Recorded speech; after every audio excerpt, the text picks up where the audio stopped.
Okay, well, ladies and gentlemen, it's a great pleasure to speak with you today. So thanks very much for the invitation. Thanks also, Stephen, for going first. We both had slides. It wasn't that mine were more important. It's just that I thought by the time I stand here and go like this, trying to describe age structures, you'd feel like you're on a flight somewhere and, you know, where's the exit and so on. Having a look at some of your websites and local government reports and looking actually at the email that I received quite early this morning from Waikato Council, I think that you all actually know your demography quite well, and it's great to see it reflected in, in various things that you do. But I'm hoping that I can put a slightly different story around it, because population ageing, which is the theme that I'm going to be weaving through my presentation, is really profoundly changing the way you do business. And I just have to, listening to my fellow speakers, have to endorse their arguments for a concerted, cohesive voice about some of these things, because as I'll be explaining, ageing, this region is going to grow considerably, but ageing-driven growth, all of that growth being at older ages, is fundamentally different to youth-driven growth. And it means, it foreshadows actually the end of population growth. And when I started working in the field of demography about 20 years ago, we were all using Paul Ehrlich's book on population bomb and, you know, all the woes that the world was going to face. Today, this is the textbook, The End of Global Growth in this Century. And it is confidently projected that global population growth will end in just as we go toward the end of the century. So my presentation starts with that big picture. It's a huge story, which I obviously can't go into. I'm going to drill down to the New Zealand situation and then down to the Waikato and then to the territorial authorities which make up the council. So New Zealand's population we have the highest birth rate in the developed world, so we're relatively young on a global stage, highest in the developed world, not in the world. And our average growth rate is actually normally, for the last 10 years anyway, been around the global average. That is including all of the developing countries. And that's because we have such a high per capita net migration gain, along with our very strong natural increase. I've just come back from a conference in Argentina where certainly people speaking on the topic of depopulation, of the end of growth, from Europe, from Japan, Bulgaria, you know, even in the United States and a lot of the states, a lot of the towns and so on are reaching the end point of their growth phase. They would like to have New Zealand's demography. So we've still got a little way to go before we face some of the issues that they face. New Zealanders are still having little baby Kiwis at a reasonable rate, and certainly here in this region. However, New Zealand is also ageing. So there we see our age structure for 1961, when the baby boom was well on its way to the end of the baby boom, and the age structure for 2011. Unless you have these sort of graphs to look at, you just can't appreciate really what profound changes are coming with the change in the shape. And as I'll point out in a moment, you see once you get more elderly than children in your populations, it's a short step to losing that natural increase that we are so used to. There you see that the Waikato region is just actually fractionally older than the total population of New Zealand. It surprised me when I discovered that. I've tended to think of the Waikato as being younger, but it's actually both younger and older. You see it has a larger proportion at the younger ages, larger proportion at the older ages, but we've got this slightly greater deficit of young adults because of the fact that they leave the region. And if we look out at the other territorial authority areas, we see that bite much more pronounced. And it was Peter mentioned earlier, and I'm not going to go into that story in great detail, but it's easy to understand how, as the technology changes and you have fewer people working on the farms, young people leave the regions. But the problem with it is that as you have fewer people needing the services in the town, so the engineering shops don't get as much work, and bit by bit they lay someone off, and that's another person gone from the region and another child from the school, and then you lose a school teacher, and bit by bit this whole thing is unfolding like that. And it's just going to be extremely difficult for a lot of the rural towns to survive in the future unless we have this collective view of what's happening to us. So how best way I can think of to describe what's happening is to break population ageing up into what we see as its 4 dimensions. We have the absolute increase in the number of elderly, 65 plus, but let me say I'm going to put that up. At this conference, some young demographer got up and said the elderly 50 plus. Get that. So at this point we're really talking 65 plus. Absolute increase mainly caused by improving life expectancy, but in many of the regions, Thames Coromandel, for example, because of the in-migration of people of retirement age, and I'll illustrate what that's doing to that population shortly. Then we have structural ageing. This is the bogey, if you like. That means that the increased numbers at the older ages also become an increased proportion because of the diminishing fertility rate, which causes fewer babies to come into the base of the age structure.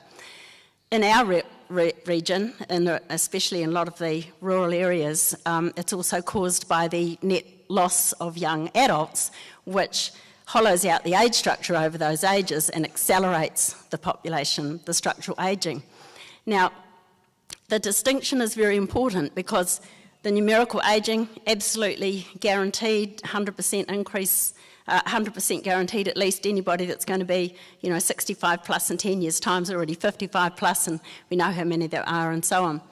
Structural ageing, that depends on the extent to which the birth rate continues to stay low, but when I look out at my classes, and I know some of my colleagues here the same, we're looking at a sea of female faces, and trust me, they're not going to go out and have the 4 or 5 births that their grandmothers might have. So structural ageing is also pretty well here to stay. But it's numerical ageing that drives up the demand for many, many services and the demand on the welfare state and so on. It's structural ageing that is the constraining factor in terms of the ratio of the people of main working age tax-paying ages to the older population. They have different causes, many different implications. One thing that very few people pick up on, though, is that this population ageing, the structural ageing, foreshadows the end of growth. So once you have more elderly than children, as I said before, it's a short step to having more deaths than births, and we go from this situation of long-term natural increase to natural decline. And this is something that we have never had in our societies, more elderly than children. I've got a slide here in a moment which will show you that for the Waikato region, this will occur in around about 14 years, and nationally it will actually occur in about 12 years, more elderly than children. And then once you reach this point of natural decline, future migrants can only offset the decline. In the future, migrants will only maintain the size of the population or stop it from declining too much. They won't cause your populations to grow hugely. So population ageing and ageing-driven growth very much changes your future prospects. It's really important to understand those dynamics because I hadn't been back from Australia long, and I picked up a paper and it said that Waikato's population was projected to double. And I thought, it's virtually impossible. And if anybody saw the NZ IER report recently, a call for New Zealand to have a population of 15 million, won't happen. Because population ageing, as I'm saying, means that you've got more and more elderly, fewer and fewer children. You reach this point, it's like having a bathtub with the plug out.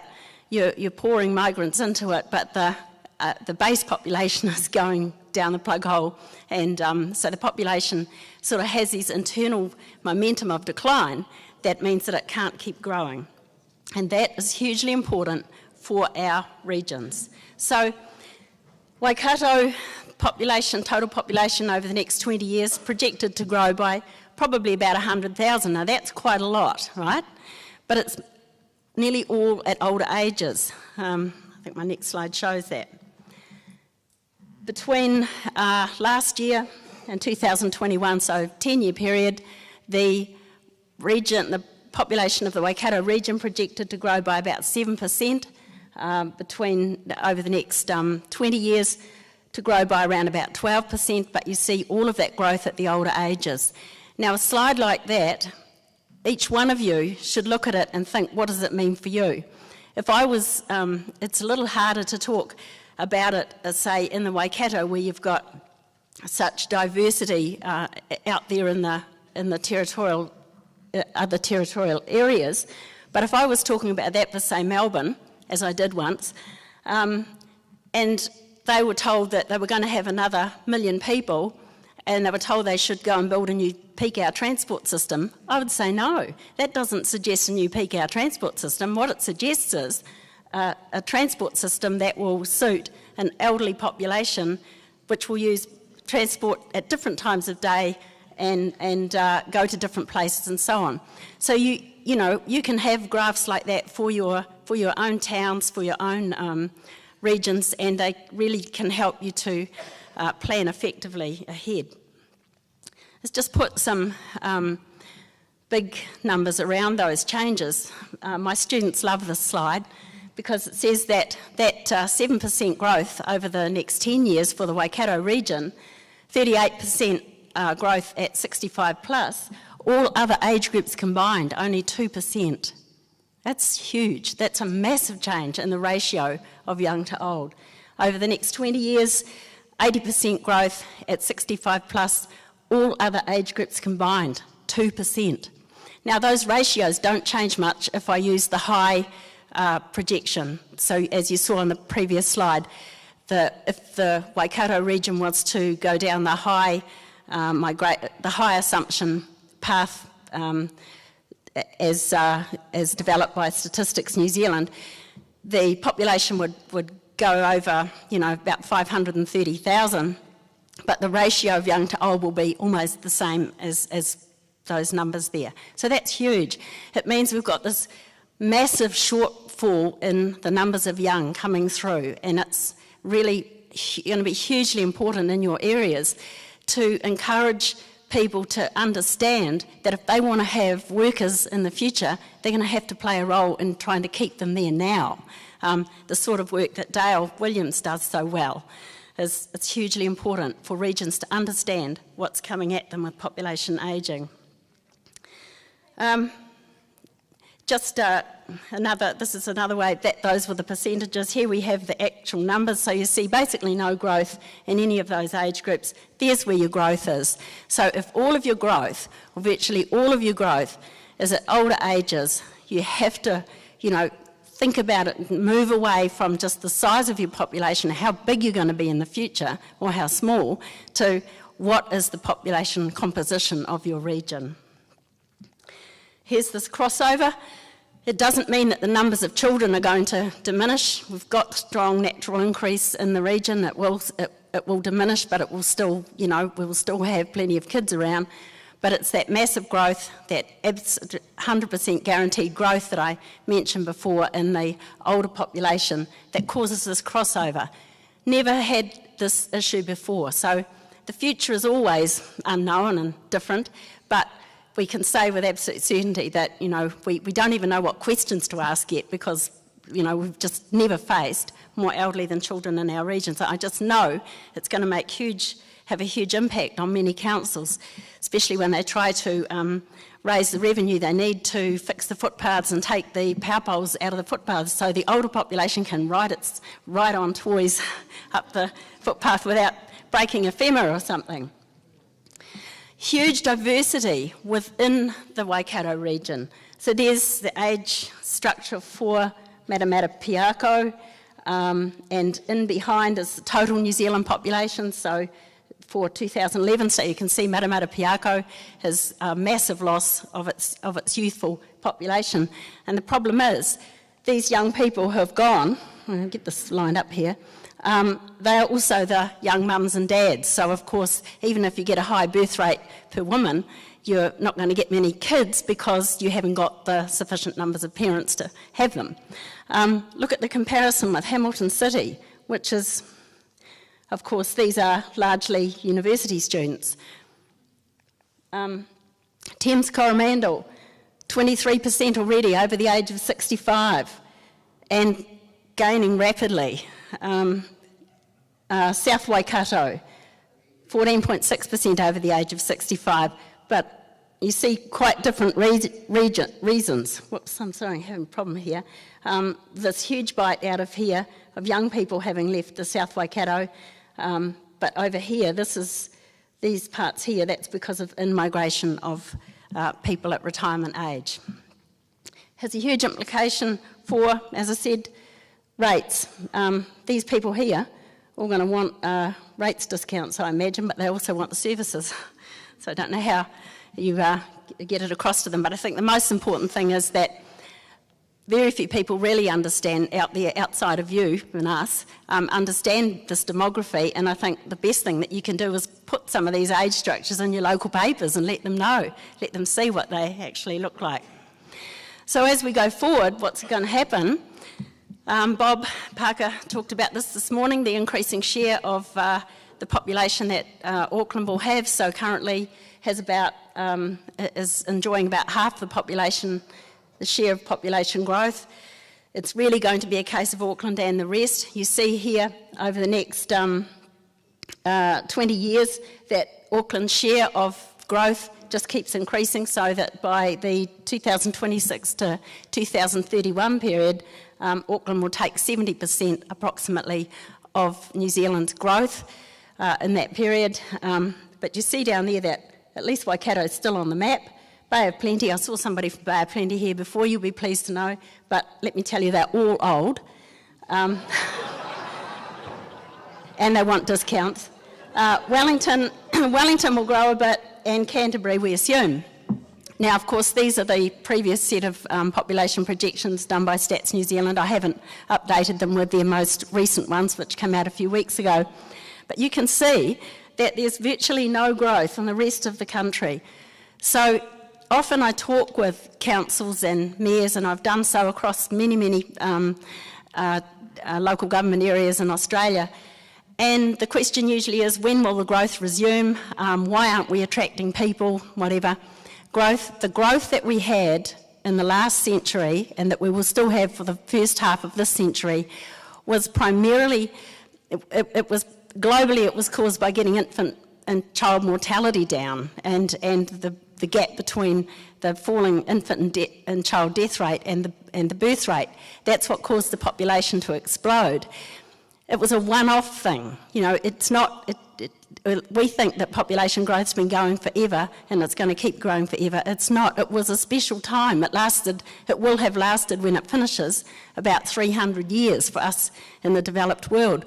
But we have to engage with this future. We are not going to go back to having youthful populations or massively growing populations. We've got to sort of get smart and realise that this is the future, and so how do we move into it without that long-term demand for more and more growth?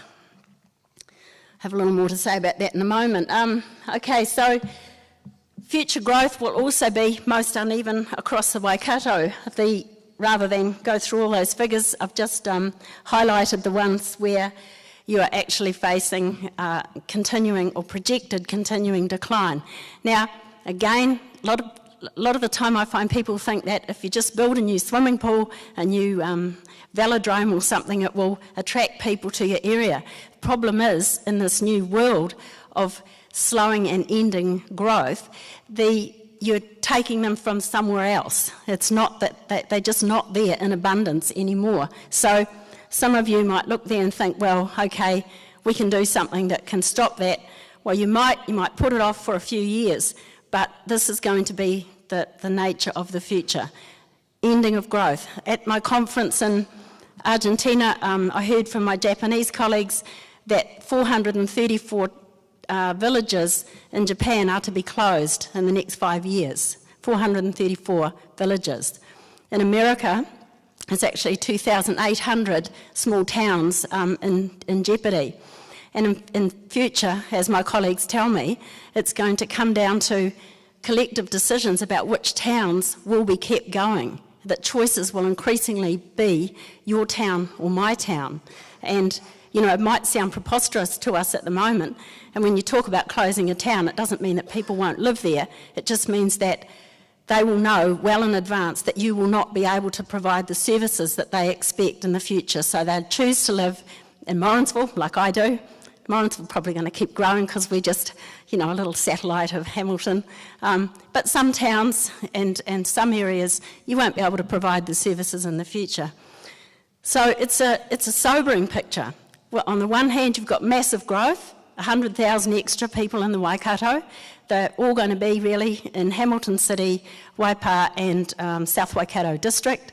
The rest of the areas show that it's impossible to keep growing because even if you've got more people to move in, you have this ageing thing happening with more elderly than children, and you just can't offset it. I was quite shocked when I did the research for my that I've been working on for this paper that I just gave overseas, to find that actually 20 of New Zealand's territorial authorities have already stopped growing. So I knew from work like Professor Scrimger over there has done, some of my colleagues, Jacques Poot had done, that this was quite significant across New Zealand, but I was amazed to find that it actually affects as much of New Zealand's population as the decline in the towns of Japan is affecting in Japan. So it affects in Japan about 10% of the total population. Those areas are depopulating. Here we're looking at 27% of our territorial authorities, that's with the old denominator of 73 of them, and it affects about 8% of New Zealand's population, and it was 10% in 1991 when we take our baseline. So this is really happening. It's a huge issue, and how do we deal with it? I'm trying to take an approach. I'm trying to develop a theory of what we call a theory of depopulation, trying to actually specify its provincial mechanisms because we don't really have a good handle on that. On the surface there we have these global growth rates. Underneath we have every year another several more local government areas or territorial authorities in New Zealand reaching zero growth and depopulating. I've just given you those statistics. I find widespread disbelief and resistance in Australia. I got the title of Dr. Doom and Gloom. Believe me, this is important information and it's not gloomy. There are going to be so many opportunities coming out of this. For so many years you have had to stretch your budgets across more and more people and, you know, develop more and more infrastructure. What you're going to be able to do in the future is have, well, so long as we have the funding coming in to do it, of course, but develop to invest more deeply in the people you have. You know, I imagine a world where the populations aren't growing and where we actually really have a chance to have, you know, a wonderful environment, a safe environment, and everybody playing a role, because another thing that we're going to see the end of is unemployment. Not helped by mixed messages. Two of my good colleagues recently wrote this passage in a paper that was published. Subnational decline is devoid of strategic importance unless accompanied by decline at national level. I suggest to all of you, I'm sure you would agree, that that's not the case. If your house, you've invested in your house and it's in Gore or wherever, in Dunedin, or your business, it is going to have massive implications, and it's going to have political implications at council level and at central government level. Does it all matter? This is the point that I'm trying to get to, the need for a collective voice. I'm drawing here on a famous sociologist, C. Wright Mills, who said, if one man in a society of 100,000 is unemployed, then that's his problem, and for its resolution we look to the man. But when you've got 20,000 unemployed, then that's an issue. It's not a private trouble. So I've done it here to say if one local government council declines, that's its personal trouble, and for its resolution we might look to the council, see what they're doing wrong. But when it becomes a national issue affecting so many councils, it is an issue, and for its not resolution, because we can't stop it happening, but for its careful management, its proactive management, we have to look to a higher level, and in that case we would say the state. Of course, we don't know what the state's role might be, and you are here trying to imagine what that might be. In Australia, many of you would know they have this wonderful socialist concept called the Fiscal Horizontal Equalisation Act, which is designed to help councils, irrespective of their ability to deliver equivalent services, to do so. I think the pool is about $2 billion at state level, where you utilise what they call disability factors. You might have a big day tripper population going through, you have to provide services but you can't get any revenue off them, or you might have a particularly old population or a particularly young population, and you can plead on those statistics to be given extra funding to be able to provide those services. I'm not saying that it is that you would want exactly the same thing. The problem in Australia is the state level middleman, if you like. If it was just the federal government straight to the local governments, I think it would not have some of the problems that it does have. But it's the sort of idea that I think has to be looked at in the future. If Auckland is taking all the population and all the resources are going there, surely there's some sort of collective responsibility for helping, Otaurahonga or some of the other areas which are going to be facing decline, because we're all part of the same country. And as somebody said before, things don't just stop at the boundaries of your particular region. So just a few slides to finish.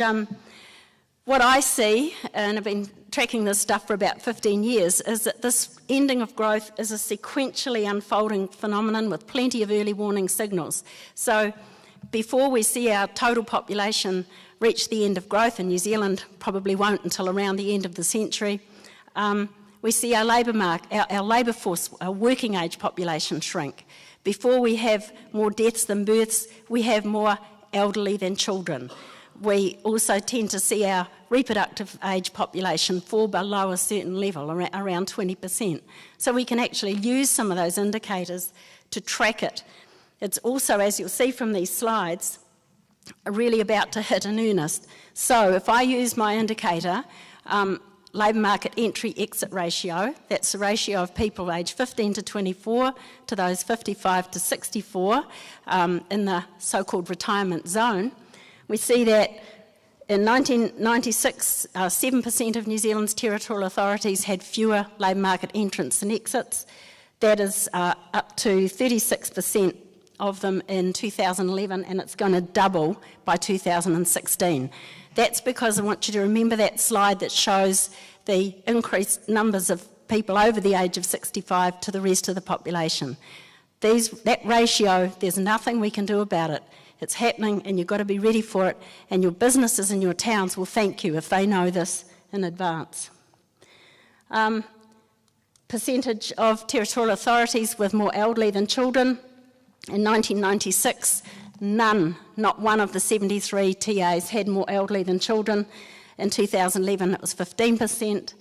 When we then put that onto scale, adding in the projections, our 15% just pales into insignificance, so that by 2016, it's a third, by 2021, over half, and so on. And you see that by 2031, when we reach that point for the Waikato of maybe having another 100,000 people here, you've got 90% of New Zealand's territorial authorities with more elderly than children. So you see how this is unfolding, as I say, sequentially. And the last one, territorial authorities with greater than 20% over the age of 65. And once you start to get to that level, you start looking like Thames Coromandel, you are really facing some serious issues. Hi, Thames Coromandel, I love it. I am going to retire there. Okay, so you see, you're on here. In 1996, only 1% of New Zealand's TAs had more than 20%, greater than 20% age 65 plus. That's now 8%. It's still very, very low, but look how it's going to go up, so that by 2031, again, most of the country having more than 20% over the age of 65 in your populations. These are very sobering issues.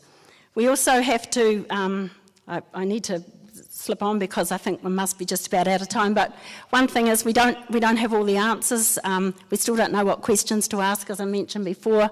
One thing is we do know we've got some theorists coming up with old and new population decline patterns. The old one is where net migration loss, say at young adult ages, is greater than the natural increase, so you get decline. The new pattern, the net migration loss adds to natural decline, and therefore you decline faster than you would have in the past. But there's some critical midway thresholds that I've picked up, and best way to explain it is to go to the next slide. Thames Coromandel. There I have taken the population as it was in 1996, that's the grey bars, and I have survived it using life expectancy survival rates to see how many you would expect to have had in 2001. So that's the pink line. And then I compared it with the actual population in 2001. I think I put the wrong title up there. This was the 96 to 2001, I think. Showed that the difference between the expected population and what you actually got was huge net migration loss at those ages, and this massive gain here. And look at that. There's those early retirees that you've got coming in. So what that does is, while you're getting a net migration gain, and if you just look at the size of your population, it's growing and you've got a net migration gain, but that net gain is accelerating you toward the end of growth because of the age of it. Does it all matter? Yes, just a couple of slides to finish. Here's the farming industry. This is the grain, sheep and beef farming. It's not the dairy farmers. The region's dairy farmers are actually not quite as old as some people think they are, but the grain, sheep and beef farmers are a whole lot older than they think they are. In 1996, 27% was over the age of 55, and in the 2006 census that had shot up to 42%, and you have to look there and say who is going to work on these farms in the future, who is going to buy them, which is a huge issue. There's I think the battery might be flat on this thing. There's these people are the self-employed and those with employees, and down here you have the paid workers, and we hope that they're getting paid plenty because they're the ones that are going to buy those farms. I mean, that to me, I look at those age structures and I can see it in so many different organisations. Probably a lot of your councils look like that as well. It's all going to be about who are we going to have in the future to replace the retiring baby boomers. Lastly, let's finish on a good note. Our Māori population, as most of you would know, is so much younger. We hear a lot about it in terms of what proportion it makes up of the region. And for New Zealand, Māori population makes up about 14%. For the Waikato, it's about 19%, but it's enormously youthful. Median age of 23. Just half of the population is aged under 23. For all Waikato children, that's up to 14. Māori children make up a quarter of the children, and at the younger stages, at 0 to 4, making up 28%. Now, as the older population of the region ages, and it's primarily the Pākehā European origin population, the youthful Māori population, there are going to be enormous opportunities for those young people. Only, though, if we see that and do something about it.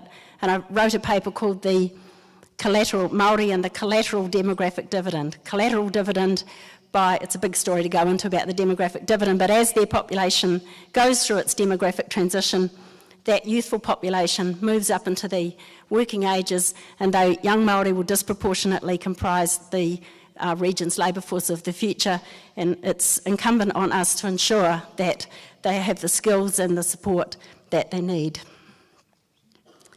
So the ABC of population ageing.